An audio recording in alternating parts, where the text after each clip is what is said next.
aquí, allá. Aquí y aquí el centro. Vale. Sí, puedes cerrar. Bueno, muchas gracias, María. Sí, la puedes cerrar.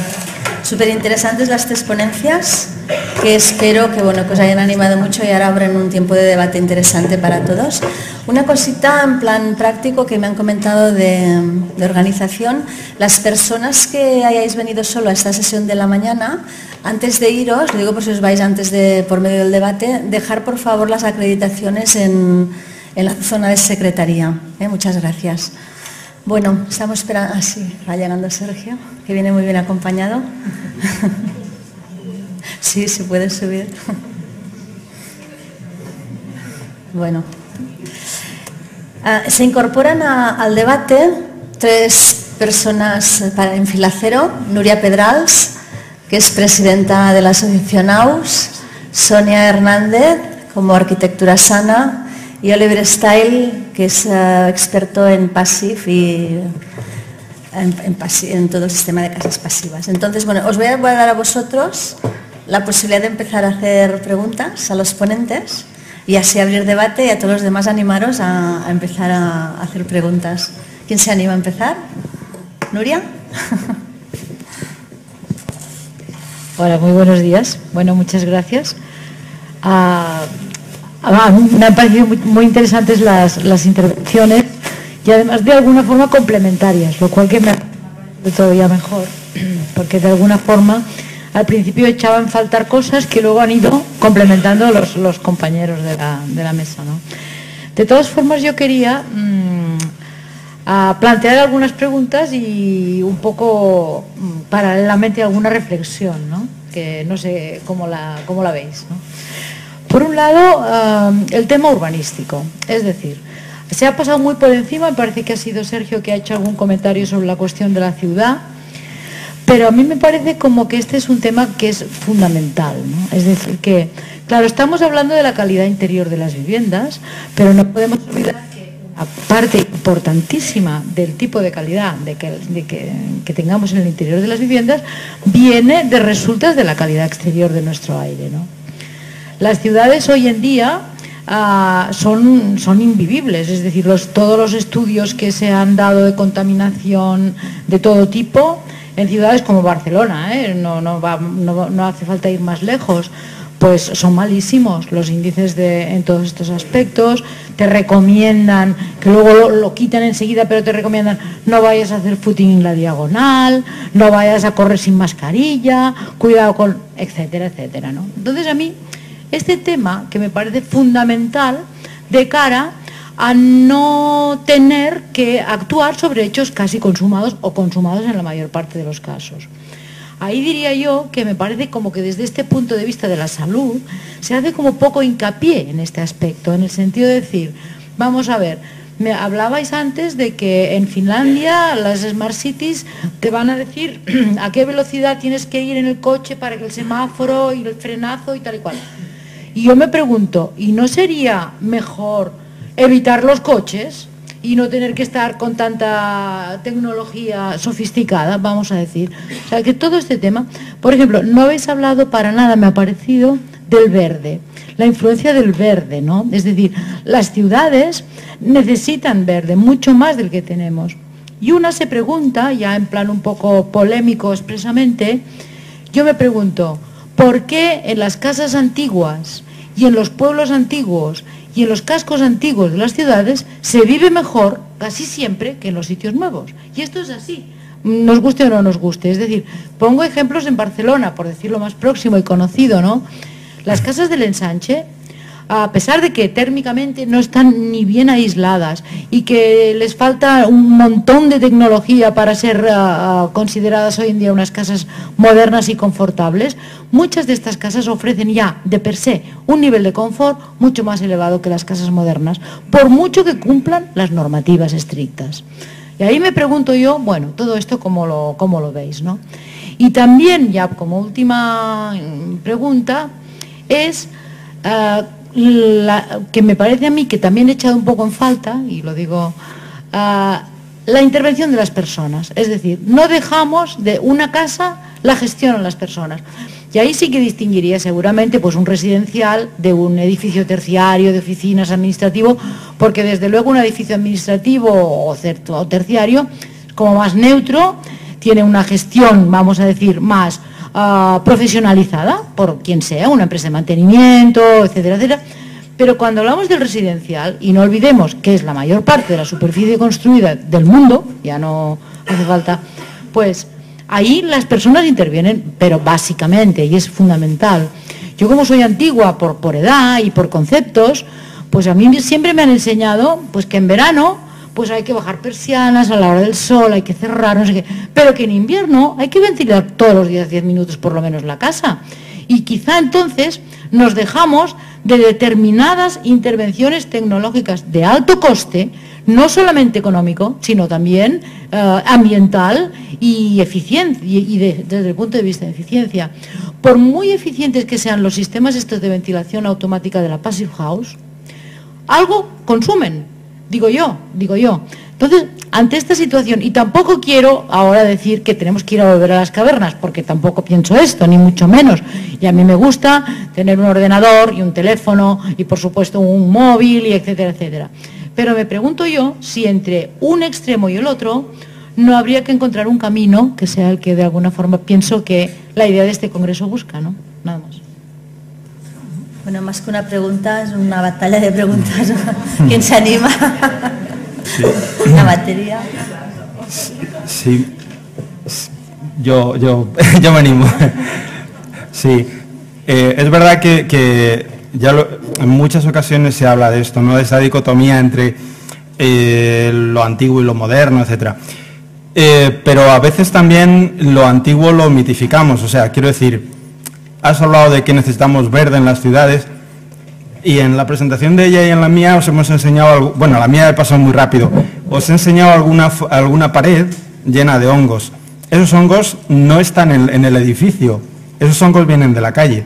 Esas aperturas de ventanas que abrimos y dejamos que entre libremente, etcétera, al final estamos metiendo contaminación. La artificial, que es la que desde luego tenemos que acabar con ella, pues a lo mejor limitando coches, etcétera, etcétera, totalmente de acuerdo, pero también la contaminación natural está muy bien en la calle, pero no dentro. O sea, un entorno, en un bosque, en la naturaleza, los hongos se autorregulan por la radiación ultravioleta del sol, por la enorme dispersión y dilución que hay en la atmósfera, etcétera. Pero cuando eso lo metes en tu casa, ya es distinto. Ahí se genera otros condicionantes ambientales que hacen que en determinadas ocasiones aquello no sea tan bueno, ¿no? Por muy natural que sea, la cicuta es natural y nos mata, ¿no? O sea, quiero decir, todo lo natural no es bueno per se, ¿no?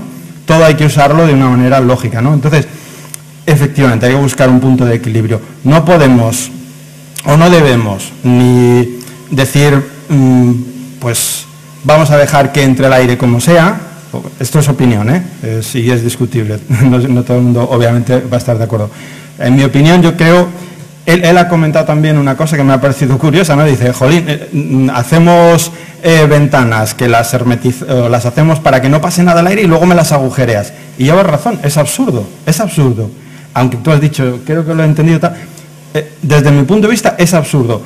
Hay que hacer las ventanas muy herméticas y que el aire entre, pero que entre de una manera controlada. Antes os decía, el 20 y tantos % de la población es alérgica. Hoy en día, o sea, hoy, estos días de atrás, abrías la ventana y eso era un desastre. O sea, para la gente alérgica esos días es terrible. Si tú tienes un sistema de entrada del aire controlado y paras las cosas que no nos interesa que entren, mucho mejor. ¿Qué es técnica? Pues sí, pero bueno, pero es que es una técnica que nos ayuda. No, tampoco tenemos que estar en contra de la técnica, que es buena, ¿no? Todo hay que utilizarlo con medida y con lógica, ¿no? Bueno, no me enrollo yo más también. Sí, bueno, la verdad es que da para... ¿Apagado? Sí, a ver si me oye. Da para mucho, ¿no? Esta reflexión que has hecho, porque por un lado el tema de integrar urbanismo con verde, con usuario es la base, ¿no? Para que todo funcione. Y quizá igual no hemos planteado esta escala de urbanismo porque supone un trabajo mucho más complicado, ¿no? A nivel de política, a nivel de funcionamiento de la ciudad, pero está claro que si buscamos el minimizar o reducir al máximo esos contaminantes exteriores que no queremos que entren en el interior, desde luego hace falta una actuación no solamente de reducir el tráfico, velocidad, más bien, sino quizá eliminar, ¿no? Y plantear la integración del verde en la ciudad o, ¿por qué no?, la ruralización de las ciudades desde el punto de vista que comentabas de nos sentimos más a gusto cuando estamos en el pueblo, cuando estamos en el verde, a veces por una cuestión anímica y sentimental, ¿no? Y otras veces por una cuestión directa de salud, ¿no? De la calidad del aire, la calidad de los espacios es distinta. También quería destacar en la parte de intervención, o sea, la intervención que tenemos las personas en los edificios, me parece que es algo fundamental, ¿no? Se nos ha olvidado ahora en esta manera de vivir rápido, de construir rápido, de comer rápido, que nosotros tenemos una parte importante de derechos, de oportunidades, de responsabilidades, ¿no? Entonces, los edificios los hemos hecho siempre funcionar de alguna manera, ahora lo que hacemos es delegar, ¿no? Vamos a pensar que si algo no funciona, que sea culpa de otro y no sea culpa mía. Entonces hace falta un trabajo de sensibilización, que no es simplemente que los técnicos pensemos que las casas funcionan solas de tal manera, ¿no? Es una labor común de técnicos, una labor común de usuarios, de la sociedad, de toda la ciudad en general, de toda la población en general, que nos demos cuenta que entre todos conseguimos que esos espacios sean saludables, ¿no? Y yo creo que pocas casas pasivas funcionan o no se permite la apertura de las ventanas, ¿no? O sea, está pensado los dispositivos, no soy yo experta en casas pasivas, pero por lo menos lo que podemos trabajar desde la biobiología es, por supuesto, la base es que el usuario pueda hacer y deshacer y decidir, ¿no? Y este último edificio que os enseñaba, la sede del IBN, estuvimos visitándolo la semana pasada, es un edificio con su sistema mecánico de ventilación, con su recuperador de calor, digamos también de una manera un poco experimental, porque ha habido, quizá en algunos sectores de la biobiología se ha rechazado un poco esta manera de construir y no hay nada que sea incompatible entre construir de una manera eficiente y además saludable.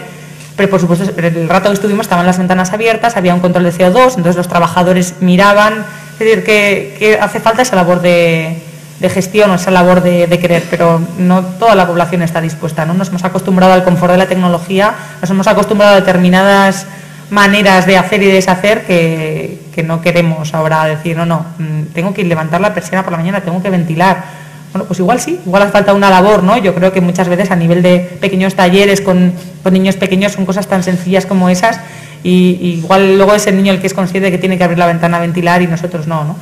Pero creo que es importante que pensemos en ese trío, ¿no? De la ciudad o el urbanismo, ya sea de una ciudad pequeña, grande o un pequeño pueblo, con el verde, porque es el que aporta, porque al final estamos preparados para vivir en la naturaleza, ¿no? Preparados biológicamente para vivir en un entorno verde, en un entorno natural. Lo que hemos hecho ha sido cambiarlo en los últimos años. Entonces, deberíamos hacer eso, introducirlo y, por supuesto, como parte responsable que somos. Tenemos que ser conscientes como ocupantes y como habitantes de que el edificio debería de funcionar a la escala que sea. Nuestra vivienda de una manera más directa, nuestro espacio de trabajo pues igual no, porque el funcionamiento es distinto, ¿no? Pero sí que por lo menos ser consciente de que donde estamos siempre va a requerir un mantenimiento y por lo tanto de nuestra responsabilidad. Sergio, ¿querías añadir algo? ¿Algún comentario? Pues has hecho tantos que me he perdido en toda la argumentación, ¿verdad? Y parte ya lo han respuesto los compañeros. Estoy muy de acuerdo con Paulino en una cierta idealización de las casas antiguas. Y lo digo por una personal vocación de rehabilitación de casas viejas y bueno, las casas viejas yo he conocido muy insalubres, casas viejas. Quiero decir que evidentemente la casa que estaba bien preparada y que seguramente la masía más bonita del pueblo pues es una casa preciosa, ¿no? Pero hay otras en unas condiciones de insalubridad bastante importantes, ¿no? Otra cuestión es que el entorno efectivamente sea muy limpio y como ya Paulino nos ha enseñado en esos estudios, ¿no?, que hiciste para decir, el LODA, que es un poco la medida de la calidad del aire exterior. Yo me acuerdo cuando se hizo el código técnico nuevo en el año 2006, que clamábamos al cielo los de la eficiencia, pues porque nos estaban clavando más caudal de ventilación y eso significaba a nuestros efectos, ¿no?, un mayor consumo de energía. Y en ese momento me acuerdo que nuestro argumento principal era decir que, bien, si estamos efectivamente en un entorno idílico, pues un aumento de ventilación supone una mejora cualitativa del aire interior, pero bueno, si hacemos eso en el Paseo de la Castellana, al lado de tal o aquí en la Diagonal o lo que fuere, ¿no?, pues es meter al enemigo en casa. pero hay que distinguir. Yo creo que la cuestión es tan complicada. El tema de la salud a mí se me escapa, o sea, porque hay muchos enemigos internos y externos. Hay que tratarlos en su justa medida. Yo no soy especialista en el tema. Y en cuanto a ventilación, reparto juego. Yo sé que en el auditorio hay gente representante de casas de ventilación que igual pueden tener una opinión más fundamentada que la mía. Como todo en esta vida tiene su cara y su cruz. En principio, un sistema de ventilación controlada, yo mira la sensación personal que sí he tenido en una casa pasiva a lo largo de la noche, quiero decir que esa ventilación que dices que efectivamente desde el punto de vista de la eficiencia energética yo la suscribo, consume mucho menos energía si lo haces tú y haces una ventilación natural. Lo que ocurre con la ventilación natural es que es incontrolada, ¿vale? Y a mí, lo digo también me ha apasionado el tema del cálculo de la ventilación natural, porque es una cosa complicada, tan complicada que al final nadie la entiende. Quiero decir que tú puedes hacer un montón de suposiciones, dibujar que el aire entra por aquí, sale por allá y tal. Bueno, eso ocurre cuando ocurre, no siempre ocurre. Y no garantizas ni la continuidad ni el caudal necesario para la ventilación, con lo cual, desde mi vocación de seguir intentando sistemas, inventos de ventilación natural, que me sigue pareciendo interesante, sí es cierto que eso tampoco garantiza enteramente, ¿vale?, los caudales mínimos de ventilación de salubridad, que ahí ya entraríamos en un debate si es suficiente o no. En cualquiera de los casos, si hay alguien que está al tanto del asunto, siempre va a funcionar, si no, no. Y esto es, quiero decir, en oficinas, en hospitales, tal, no se puede hacer. En tu casa sí, ¿vale? En tu casa sí, y aun y todo, ahí es a donde voy, a la experiencia personal de dormir en una casa pasiva. Sí es cierto que, joder, tú te levantas a las 6 de la mañana, vas a la visita que vas y vas al baño, ¿vale? Luego vuelves, la sensación de cargado que tienes en una casa convencional donde haces la apertura de la ventana durante la mañana, o en una casa donde ha estado ventilando con un caudal mínimo durante la noche, se nota. O sea, ese aspecto sí que se nota. Esa es la cara, ¿vale? Esa es la cara. También el filtrado, dependiendo de dónde tengas la casa, el hecho de que tú tengas una toma de aire en un sitio adecuado, que hagas un filtrado y un mantenimiento adecuado del filtro, que eso es otro tema. Yo pensaba que igual Paulino iba a abordar más, ¿no?, el tema del mantenimiento de los filtros, que bueno, hay una galería de los horrores, ¿no? Imagino, sí, en casos que se ha tocado. Pues bueno, pues efectivamente esa es la cara, esa es el aumento. La cruz, efectivamente, lo has apuntado muy bien. Es un consumo de energía importante, además, O sea, no vamos a entrar, no sé, un fabricante me dirá más, menos y tal, pero vamos, entre 500 a 1000 kilovatios hora, dependiendo si estás ventilando durante todo el día, qué caudal mínimo escoges, pero por ahí va. Si tienes en cuenta que son 3.500 lo que una familia media está consumiendo, es importante. Quiero decir que aumentas el consumo eléctrico seguro. Y ya no sé qué más. El tema de la urbanización, que lo comentabas, bueno, ahí yo creo que ya se me escapa un poco. Me ha hecho gracia cuando comentabas el tema del verde, absolutamente de acuerdo, cuando estábamos llevando cosas así como más de bioclimática. Yo me acuerdo de haber leído estudios, nosotros nunca hemos hecho estudios de eso, pero sí hemos leído estudios de gente que lo que hacía era monitorar el tema del efecto de isla de calor en la ciudad y la importancia de las láminas de agua y las zonas verdes, y cómo amortiguaba los picos de temperatura nocturno y diurno, ¿no? O sea, cómo se amortiguaba. Entonces, evidentemente es así. Lo que ocurre es que en la rehabilitación de los entramados urbanísticos actuales, pues nos enfrentamos a muchas más cosas, ¿no? No solamente una cosa de quiero poner verde. El efecto especulatorio, pues vale por 10, ¿no? Bueno, deciros que a los ponentes les habíamos planteado un enfoque directo a la calidad del ambiente interior.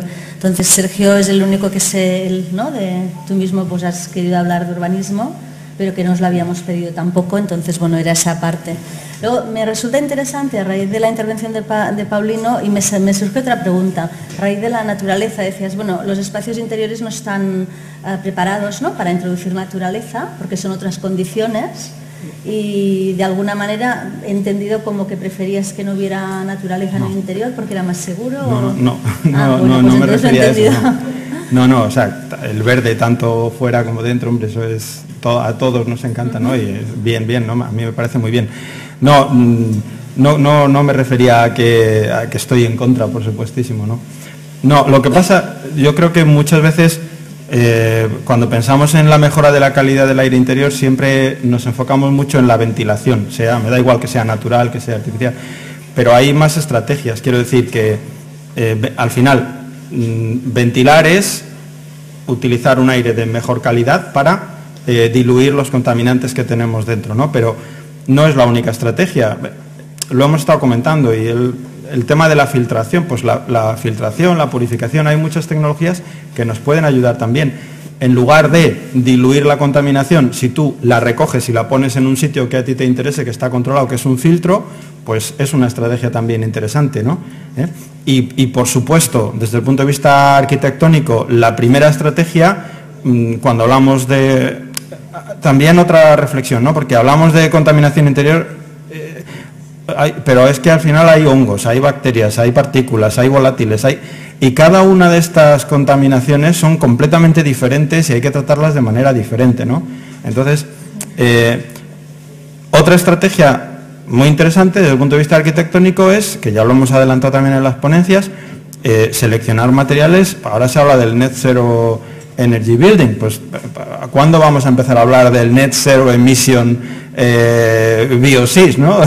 Vamos a poner materiales que no emitan nada. Es absurdo que yo ponga un material que emite y que luego tenga que ventilar para diluir esa contaminación. Pues vamos al principio, no lo pongamos, ¿no? Eso es la base.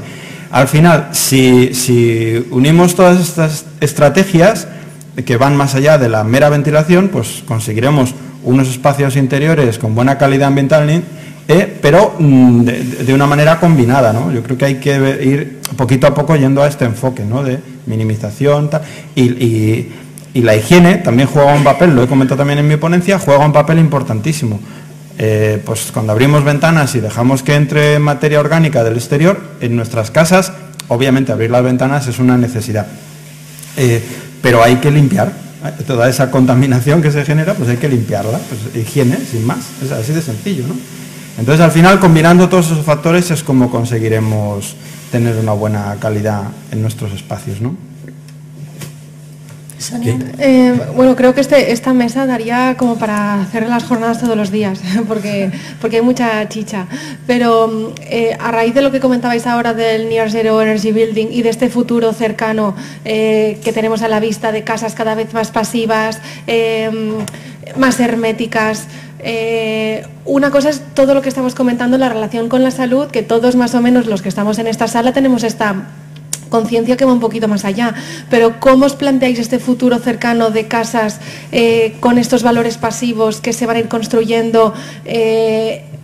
Bueno, con el código técnico que tenemos ahora tampoco tiene mucho sentido, porque se tendrá que ir adaptando, pero la adaptación va a venir un poquito de la mano de estos parámetros o vamos a seguir como desde el lado oscuro, no, generando edificios cada vez más pasivos desde el punto de vista de eficiencia energética, pero sin incorporar el concepto de la emisión. O sea, sé que es una pregunta un poco que a lo mejor no tiene una respuesta muy clara, pero ¿cómo podemos hacer para que ese camino vaya de la mano de todo lo que estamos exponiendo, de la mano de la salud, ¿no? A ver, ¿cuál es vuestra visión de futuro de todo esto? Complicado, sí. Yo creo que está precisamente en nuestras manos, ¿no? Porque es un trabajo, no lo decide, o la administración tiene su labor, el técnico tiene otra y desde luego el usuario tiene otra. Entonces, si no hay una sensibilización de toda la población, pues nos encontraremos con que hemos resuelto un problema, pero no de una manera completa, ¿no? Es decir, si realmente la casa es cada vez más hermética, cada vez más cerrada, pues habremos cumplido unos requerimientos, pero si no está bien planteado desde el punto de vista de origen y la población no está concienciada de que realmente el funcionamiento es así, pues es muy difícil que funcione, ¿no? Y creo que es muy importante esa especie de labor de información y de sensibilización, porque las viviendas, los edificios son para nosotros, ¿no? Entonces, no sé, el lado oscuro pues es complicado, ¿no?, de valorar. Yo creo que a día de hoy, como dicen, los que estamos en esta sala podemos plantear este criterio de salud. Está en manos de técnicos y de usuarios que así sea. Y bueno, pues seguir trabajando en esa línea. Yo no podría ahora tampoco aportar mucho más que eso. Yo creo que al final es que las normas siempre y los códigos técnicos, etcétera, siempre van por detrás de las necesidades de la sociedad, y de hecho es la sociedad la que va tirando del carro y la que le va exigiendo a los políticos, que son prudentes, entre comillas, por naturaleza, en el sentido de que ellos siempre van introduciendo requisitos, pero unos requisitos que ya están más que asumidos por la sociedad. Si eso no ocurre, no los ponen. O sea, todo lo que sea mínimamente mínimamente criticable, vamos a decir, ellos van a intentar no ponerlo, y cuesta un montón que tomen en consideración muchas cosas que ya están en el colectivo en la cabeza de todos y que ellos pues todavía, como no lo vean muy claro, no lo van a poner, ¿no? Entonces yo creo que al final pues lo que hay, probablemente la vía será sensibilizar, concienciar y que sean las personas las que demanden. O sea, oiga, es que yo no quiero un edificio malo, pero primero tengo que saber qué es, la sociedad tiene que saber lo que es un edificio malo o bueno y empezar a exigir el bueno, ¿no? Y cuando eso ocurra ya, pues cuando llevemos 10 años en esa línea, ya la administración hará un código técnico en el que exija todo eso, ¿no? Pero así funciona la normalización la normalización funciona mejor, ¿eh? La reglamentación de obligado cumplimiento es la que funciona peor. AENOR, pues bueno, como es un foro abierto y ahí todo el mundo puede opinar, pues se suelen hacer cosas más ágilmente, ¿no? Por ejemplo, perdona, bueno, sí, acaba, no, luego le pregunto. Vale, un pequeño comentario, después de la reflexión, ¿no?, que nos pide Sonia sobre un poco el futuro o cómo se pueden combinar las dos facetas. Me parece perfecto el hecho de que se cree un foro y que nos estemos preparando para la siguiente burbuja inmobiliaria. Pero bueno, que no es el caso ahora. Quiero decir que yo creo que para mí por lo menos era importante mostrar esos datos de los 25 millones de viviendas que tenemos actualmente, ¿no?, y de la gran labor de rehabilitación que hay. Y yo creo que precisamente el tema de salud se tiene que reforzar en la rehabilitación. En la rehabilitación y además, joder, pues sí, yo creo que está claro que los enemigos externos, oye, los combatiremos como se pueda, ¿no?, con filtro, con ventilación, tal. Lo que tenemos que quitar son los enemigos internos. Entonces ahí es donde yo creo que la bioconstrucción tiene una gran labor, en esos últimos 5 centímetros que tienes de cerramiento interior, en los acabados. Ahí es donde estás evitando esos emisores continuos que tienes, ¿no? Entonces yo creo que ahí es donde tenemos una gran labor, junto con la rehabilitación energética. Entonces, ¿por qué no? Si es perfectamente combinable, ¿no? Antes además he hecho un comentario que durante el descanso ya han aprovechado para machacarme. He dicho, porque lo he escuchado, ¿vale?, esto de que las paredes respiran, ¿vale? Y lo he dicho, lo vuelvo a repetir, lo he escuchado, esto de que respiran, no respiran, transpiran en todo caso. Entonces me decían, no, transpiran, evidentemente, vale, sí, transpiran, pasa el vapor, ¿vale?, a través de ese cerramiento.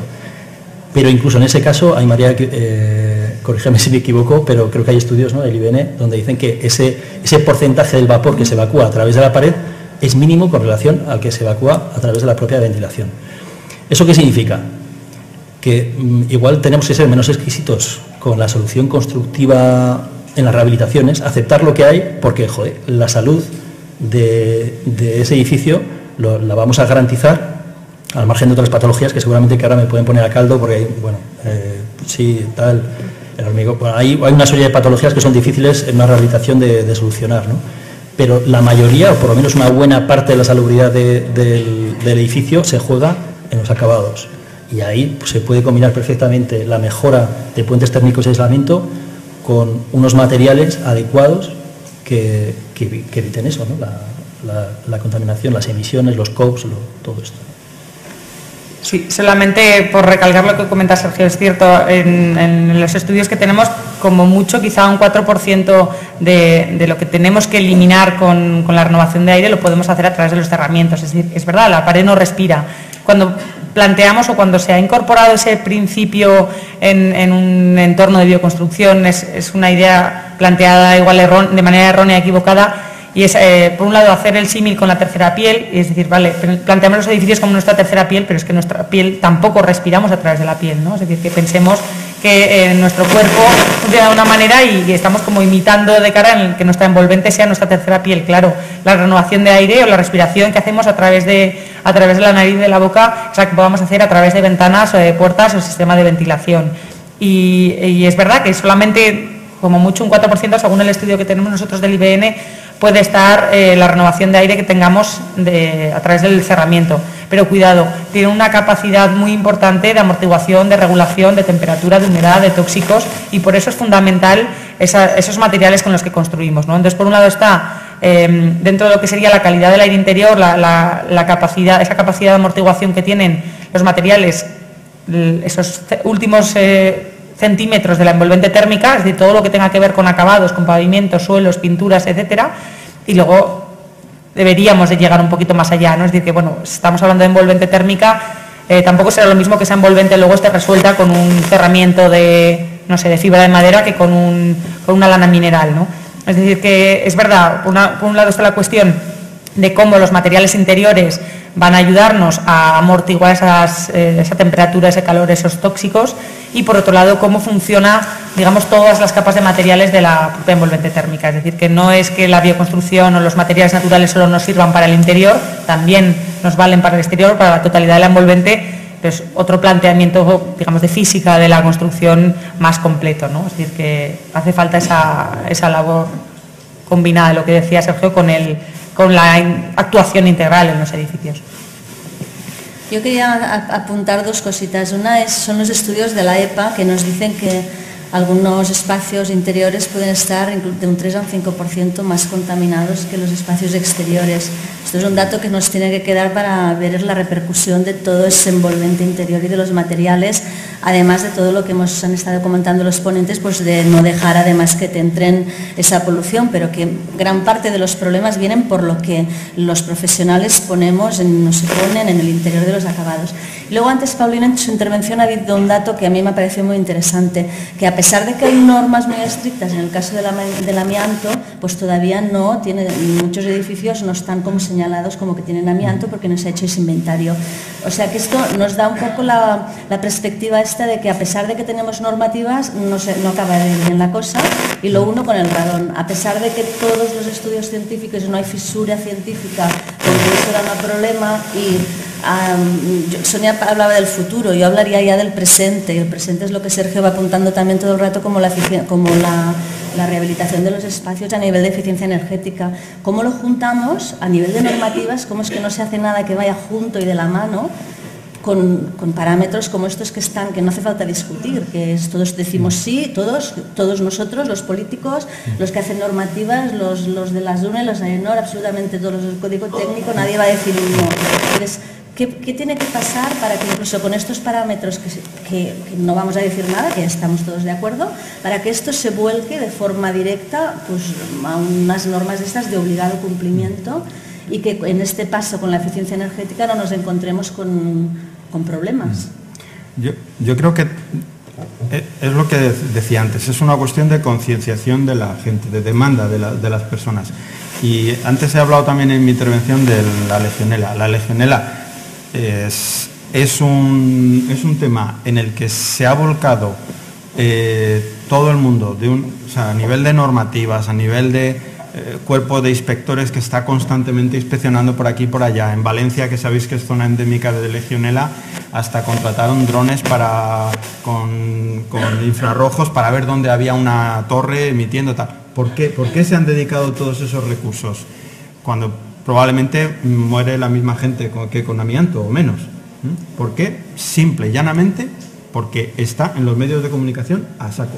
Porque hay porque la gente se ha puesto muy nerviosa y porque sale y como el problema, por ejemplo, con respecto al amianto es que el amianto tardas 15 años en morirte y con esto te mueres en días, ¿no?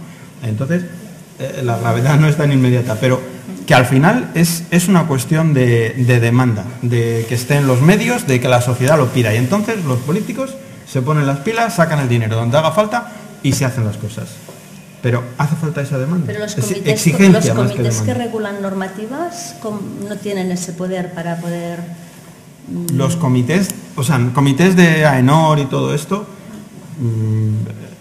lo único que hacen es redactar textos que se aprueban, que se convierten en una norma UNE, y lo que suele ocurrir es que esas normas UNE, una vez que cuando ya a un texto se le pone el marchamo de UNE 17, eso quiere decir que hay un consenso en el sector que regula ese ámbito y por lo tanto es una norma ya que es un documento que tiene un soporte.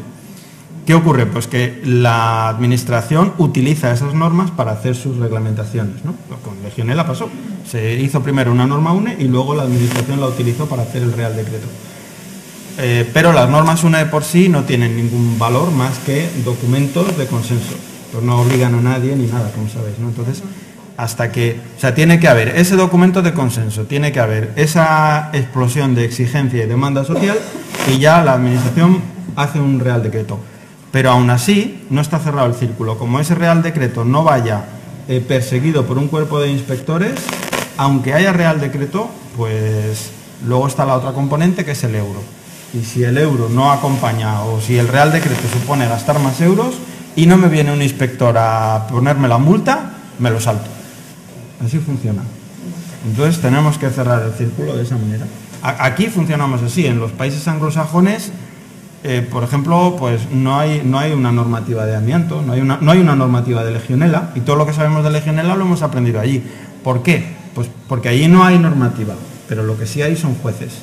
Entonces, si tú vas a un hospital o tu familia, un familiar, va al hospital y desgraciadamente fallece, pues tú vas a irte inmediatamente al juzgado y le vas a poner una demanda y te van a dar, va a ser una demanda millonaria.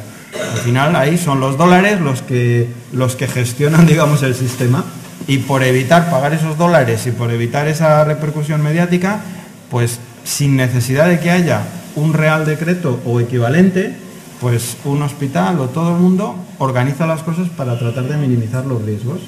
Pero es otro elemento, digamos, diferente, ¿no? Oliver, ¿te animas? Ay, bueno, Hola.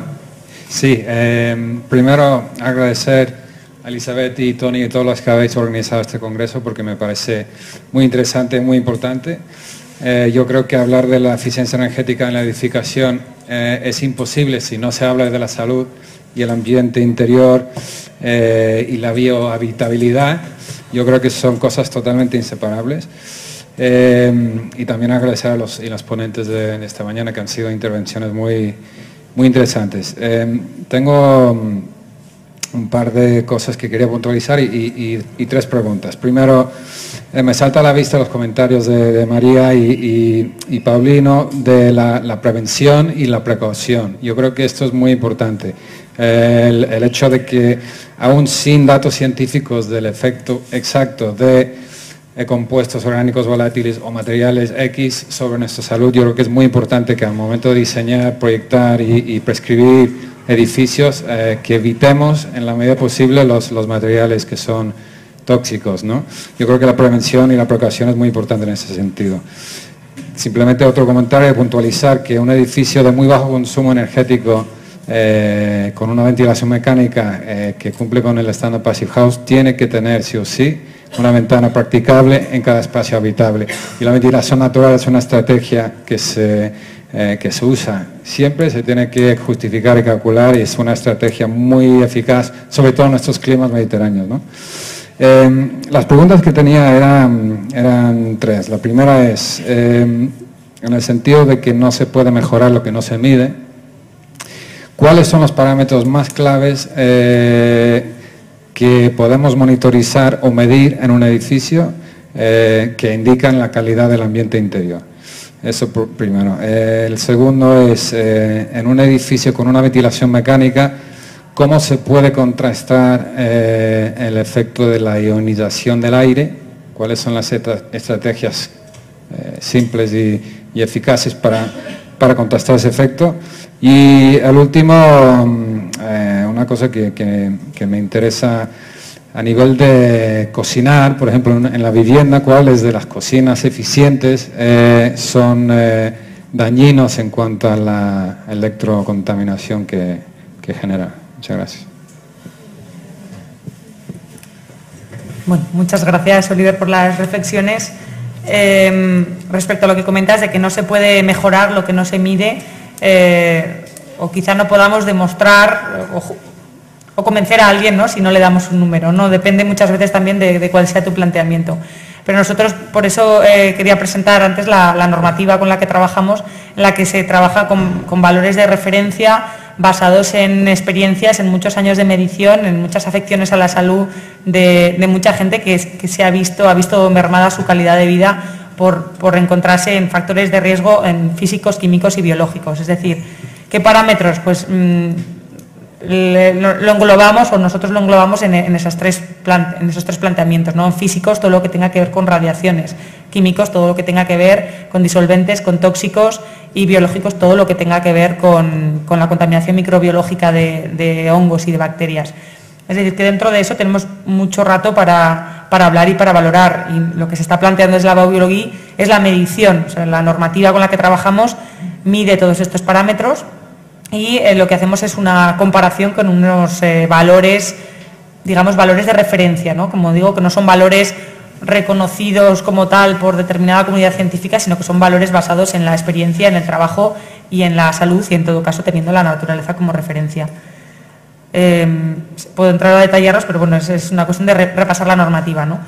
En cuanto a la ionización, es relativamente sencillo y es no introducir en nuestros espacios materiales que generen esta ionización, ¿no? Entonces, en cuanto a las tuberías, pues evitar la tubería plástica para los conductos de aire, ¿no? Y con eso estaríamos evitando aportar modificar la ionización natural del aire. Voy así como a preguntas cortas. Y en cuanto a las cocinas, lo que tendríamos que plantear desde el punto de vista de las radiaciones, ¿no? El funcionamiento que tienen las actuales cocinas de inducción están funcionando por campo magnético y son campos magnéticos muy fuertes en el momento en el momento en el que está encendido el fuego. Lo que ocurre además es un campo magnético muy fuerte que además es muy difícil de apantallar, es decir, los campos magnéticos lo atraviesan todo. Entonces no puedo colocar una especie de pantalla entre la persona que cocina y el fuego, o el fuego y un dormitorio, si es que lo tengo allí pegado, para eliminar este campo magnético. Es muy difícil de resolver más allá de colocar distancia. Entonces habría que siempre medir, por supuesto, o sea, es la primera premisa, porque no todas las cocinas de inducción van a dar los mismos valores. Medir en la cocina cuáles son estos valores de campo magnético, que yo por la experiencia que he tenido midiendo estas cocinas, evidentemente conforme más alto es no es lo mismo cocinar en el número 5 que en el 10, y no es lo mismo cocinar un fuego encendido que con los 3 encendidos, ¿no? Entonces hacer una valoración de qué es lo que podemos entender en cada caso, y si no, pues bueno, dejar que cocine alguien que no sea población de riesgo. Yo lo llevo a mi caso, pero desde luego es un elemento que deberíamos de intentar evitar en nuestros hogares, o por lo menos medir y valorar hasta qué punto puedo cocinar con una cocina de inducción en términos de contaminación electromagnética. Contaríamos también, simplemente por su propio funcionamiento eléctrico, con contaminación de campo eléctrico. En este caso sería menos grave que el propio campo magnético que tiene la de inducción. Las cocinas eléctricas, las vitrocerámicas sin inducción, tendrían también un fuerte campo eléctrico y magnético, no al nivel en el que va a estar funcionando una cocina de inducción. Y en principio, en términos de radiación, serían esas las... O sea, es tener mucho cuidado con el campo magnético de una cocina de inducción y, en todo caso, medir. Siempre que hay que ser muy precavido con todo. El principio de precaución también está en, bueno, yo puedo decir que más o menos los parámetros están aquí, pero si no voy, no mido y no compruebo, no te puedo garantizar ni que esté bien ni que esté mal. Sí. En cuanto a los parámetros a medir, la norma española, que ya está citada en el RITE y por tanto es de obligado cumplimiento para determinados tipos de edificios, todos los que tengan una potencia instalada de más de 70 kilovatios, tienen que medir anualmente una serie de parámetros que vienen definidos en la norma, que la norma está distribuida en dos partes. Hay una parte de diagnóstico del edificio, con lo cual te obliga a identificar cuáles son en ese edificio los focos potenciales de emisión de contaminación.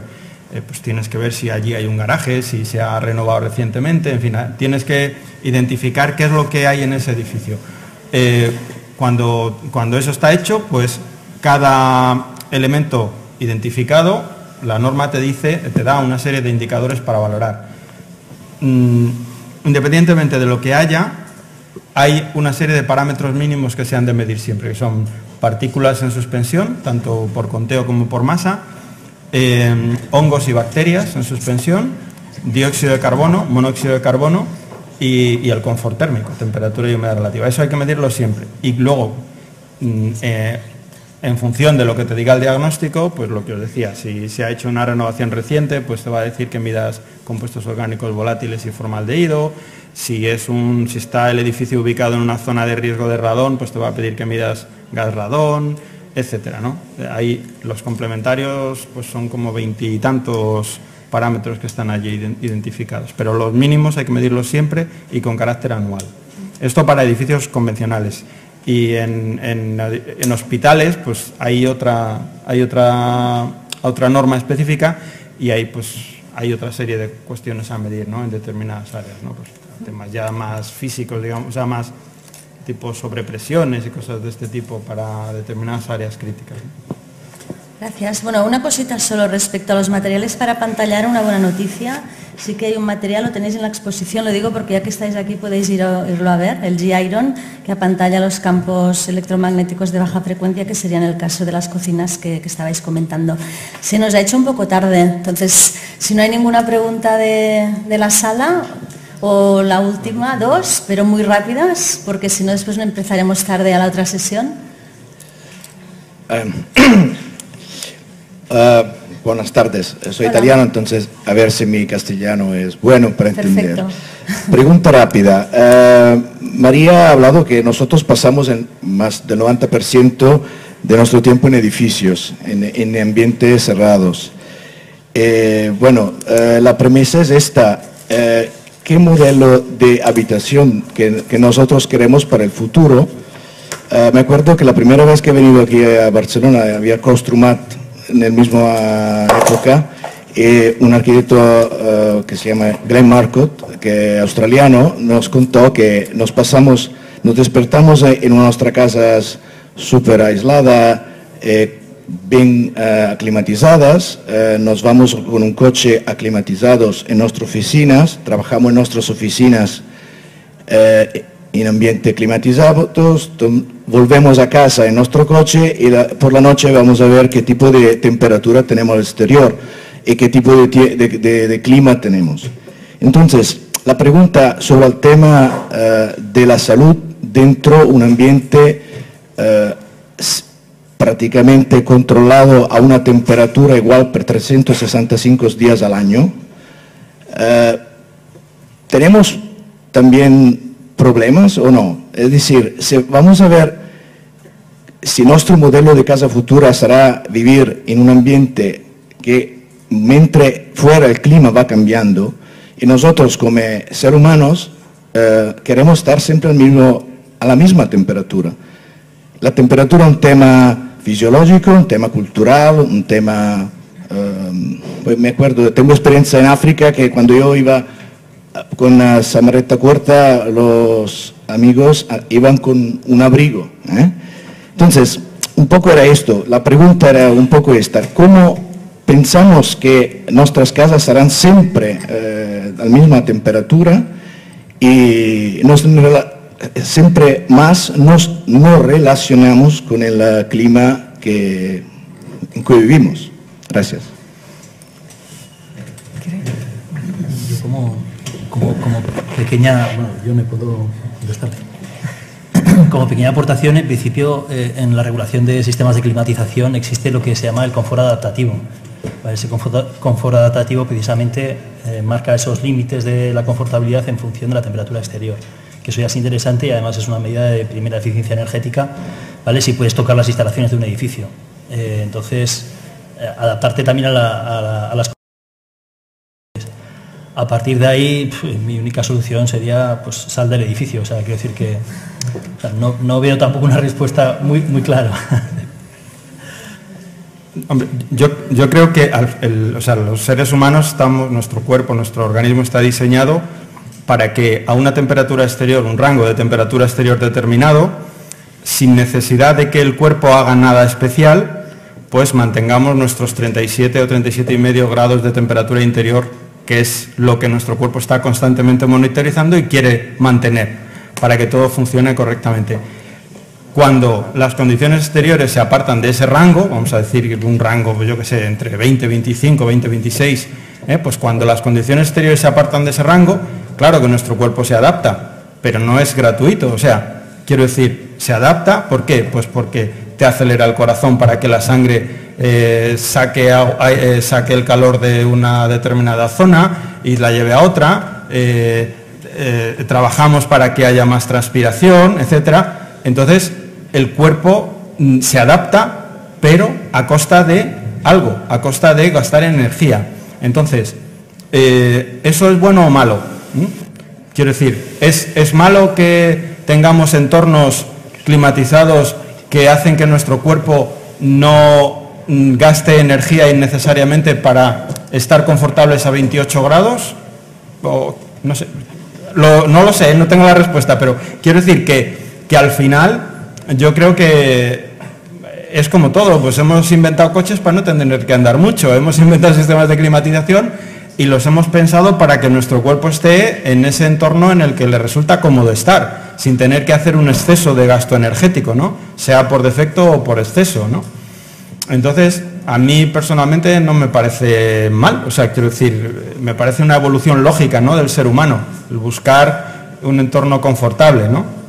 Yo muchas veces hago el paralelismo del confort térmico, que eso ya sí que está en el imaginario colectivo de la sociedad, el hecho de que nuestros edificios y nuestras casas pues ya están diseñados para protegernos de las inclemencias y de los cambios bruscos de temperatura del exterior, ¿no? Eso ya lo tenemos asumido.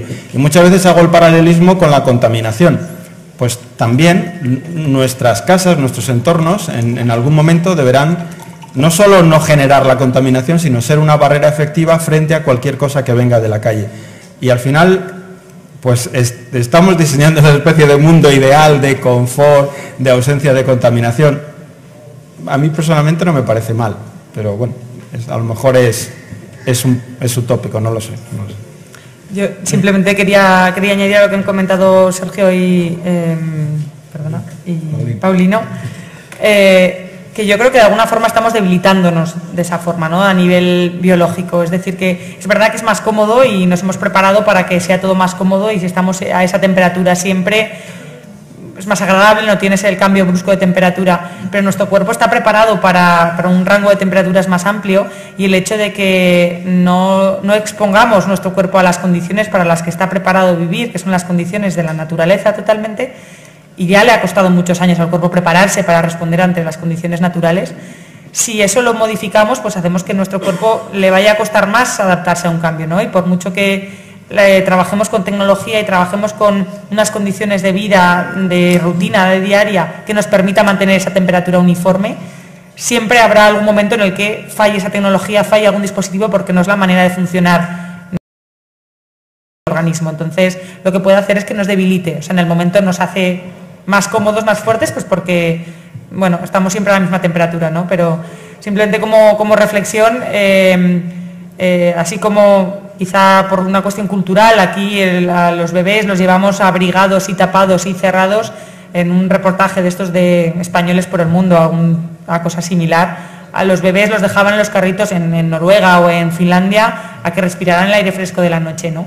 Eso te hace más fuerte de alguna forma, ¿no? Entonces yo creo que simplemente ni vamos a obviar la tecnología, vamos a pensar cómo funciona, pero mi modo de ver, vamos a intentar reproducir en la medida de lo posible, dentro de unas condiciones de confort, porque está claro que yo no quiero estar en casa a 13 grados dentro de mi vivienda, pero también sé que tengo que poder sobrevivir a 13 grados o a 0 grados cuando salga a la calle, ¿no? Entonces, si siempre estoy a 25 grados dentro de la vivienda, cuando salga a la calle, y algún día tendré que hacerlo porque se me estropeará el coche o porque se romperá el autobús, lo que sea, algo, seguro que falla la tecnología, no seré tan capaz de responder ante ello y, bueno, simplemente estaré más débil.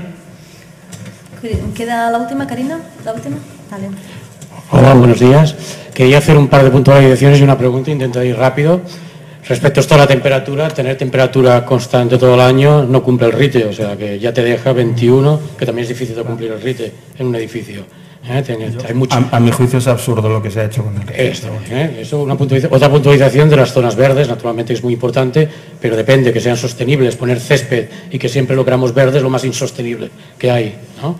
Otra cosa que quería añadir es que ahora el RITE, comparado con reglamentos incluso de climatización y agua sanitaria y otros RITES anteriores, te deja 4 maneras, creo, de medir el aire exterior de ventilación. Todo el mundo coge la más fácil, que son ppm de CO2, y yo no estoy de acuerdo del resultado en muchos de los casos. En mi edificio lo hemos hecho, tenía problemas de ionización del aire, tenía problemas microbiológicos, he hecho la medida antigua, que es metros cúbicos hora por persona en función de la actividad, y efectivamente tenía los problemas en donde no había los metros cúbicos hora por persona por actividad, ¿no?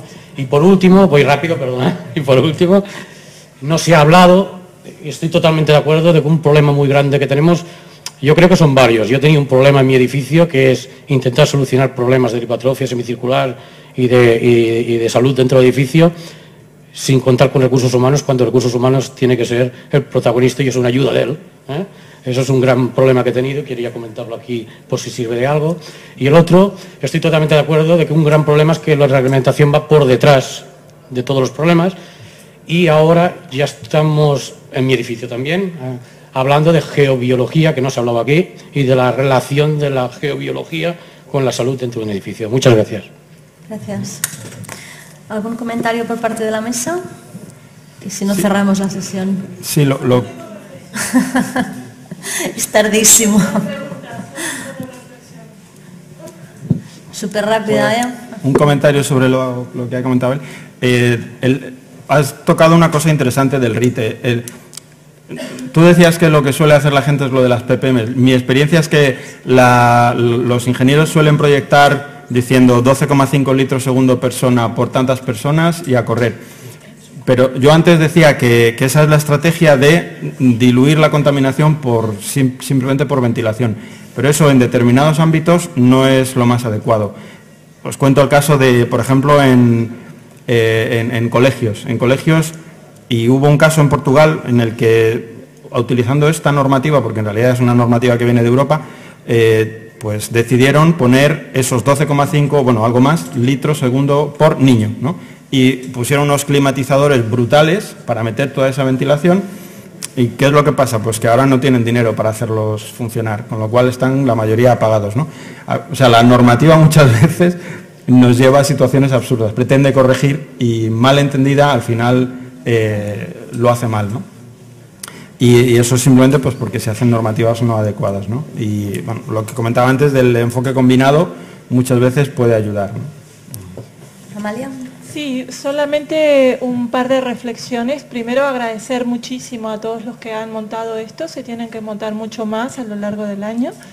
Después, decirle a todos los colegas arquitectos de que nos debemos perdonar porque nos han formado primero desde la estética, en todas las escuelas de arquitectura, primero desde la estética, y ahora los que vamos de atrás queremos entender que la arquitectura es mucho más que estética y es también salud.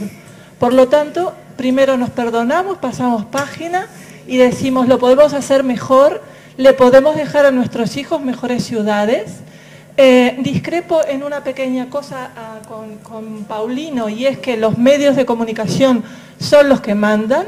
Los medios de comunicación ahora somos nosotros mismos, uno a uno, tenemos unas herramientas que no tenían nuestros abuelos ni nuestros padres, y divulgar conocimiento es tarea de todos y responsabilidad de todos. Por lo tanto, sí que entiendo que hay mucha gente que piensa que lo único que existe es lo que pasa por la tele, pero yo no miro la tele hace muchos años y aquí estoy. Y me entero de todo por los medios de comunicación que a mí me interesa revisar y ver. Y creo que hay mucha más gente como yo, en todo el mundo. Actuamos en global, actuamos en local pensando en global. Y lo que decía el compañero también me parece muy, pero muy, muy importante, porque yo soy de una naturaleza salvaje, provengo del Uruguay, me he criado en la naturaleza, extrañé mucho la naturaleza cuando vine aquí, padecí enfermedades por desarraigo a la naturaleza y he aprendido a entender la geobiología, a entender la biohabitabilidad por experiencia. Entonces, la experiencia que podamos tener cada uno, explicarla porque podemos ayudar a los demás. Enseñar a nuestros usuarios, enseñar a nuestros clientes, educar desde la universidad y educar desde la escuela y educar desde la casa. Es clave educar y difundir conocimiento. Gracias. Muy bien. Bueno, me ha ayudado muchísimo a hacer el cierre de la mesa.